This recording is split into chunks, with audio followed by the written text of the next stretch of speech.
खुश तो होंगे ना, इतने लोगों को साथ मारपीट किया गया और इतने दिन तक भूख हड़ताल चला सोनम सर का, और सबने इतना मेहनत किया, सारे बच्चे वहाँ जंतर मंतर पे अपना इतना टाइम दिए और प्रशासन के द्वारा उन पे लाठीचार्ज भी हुआ और इतने सारे बच्चे सुसाइड कर लिए एजुकेशन के नाम पे। तो खुश तो होना बनता है ना कि जीत हासिल हुई।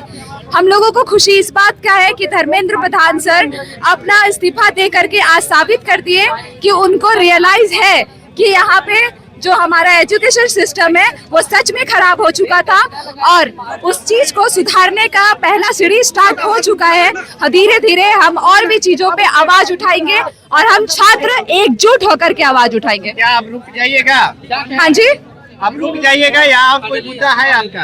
अभी तो शुरुआत है, अभी रुकेंगे नहीं। मुद्दा तो बहुत है, अभी करप्शन पे बात करना बाकी है, अभी महिला सुरक्षा पे बात करना बाकी है, अभी बहुत सारी चीजें हैं, अभी नौकरी पे बात करना बाकी है। वैकेंसीज निकालते हैं और वैकेंसी क्या होता है बाद में रद्द कर दी जाती है। तो बहुत सारी चीजें हैं जिसमें अभी बात करना बाकी है। क्या लगता है लगातार उतना दिन से धरना प्रदर्शन चल रहा था जंतर मंतर पे, जैसी आज राजधानी रांची में ये शुरू हुआ और वहाँ इस्तीफा हो गया, कहीं ना कहीं ये काफी अहम भूमिका रही है? जी बिल्कुल, ये अहम भूमिका इसलिए है क्योंकि आज जो देख रहे छात्र का एकता ये हर समय हर जगह नहीं दिखाई देता है। तो सारे छात्र अब जागरूक हो गए हैं, अब ये सब तानाशाही बिल्कुल नहीं चलेगा हमारे सरकार का। पहला जंतर मंतर दिल्ली में, अब रांची में भी देख रहे पीछे बैनर लगा दिया गया है, रांची का जंतर मंतर ये खाड़ा बना दिया गया। पहला जंतर मंतर दिल्ली में है और जो दिल्ली नहीं जा पाएगा झारखंड के लोग, उनका जंतर मंतर फुरायलाल चौक में जो लग चुका है इधर कि हमारा जंतर मंतर अब यही है। आप लोग घर जाएंगे या सड़क पे ही रहेंगे? नहीं नहीं, घर जाएंगे, घर जाएंगे, खाना पीना नहीं खाएंगे, परिचय, मेरा नाम चांदनी बड़ाई खोआ।